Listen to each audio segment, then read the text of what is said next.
डोंबिवलीत 6,500 कुटुंब बेघर, कोर्टाच्या आदेशानंतर 65 इमारती होणार जमीनदोस्त, फसवणूक करणारे पालिका अधिकारी मोकाट।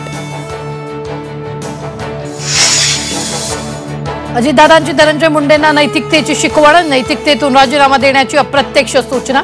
राजीनामा काय मागताय, मंत्रिमंडळातून काढून टाका, विरोधकांचा अजितदादांना टोला। ऑनलाईन कंपनीवर धनंजय मुंडेंचा दबावामुळे ऑर्डर रद्द, अंजली दमानी यांचा आरोप, तर इफ्को कंपनीने आरोप फेटाळले। सरकारकडून जाहिरातीवर 100 कोटींचा खर्च, आमदार रोहित पवारांचा आरोप, सोशल मीडियावर GR पोस्ट। केवळ तुतारी फुंकून पाणी येत नाही, त्यासाठी काम करावं लागते, राधाकृष्ण विखे पाटलांची शरद पवारांवर टीका। लाडक्या बहिणींना पक्षाच्या कार्यकर्त्या करा, चंद्रशेखर बावनकुळेंच्या वक्तव्यानं राजकारण तापलं, दबाव टाकून नोंदणी केल्याचा विरोधकांचा आरोप।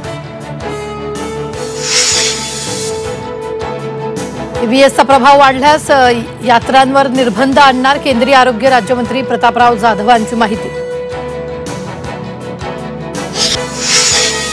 आजपासून फास्टॅगचे बॅलन्स व्हॅलिडेशनचे नियम लागू, सुलभ व्यवहारासाठी फसवणूक टाळण्यासाठी नवे नियम।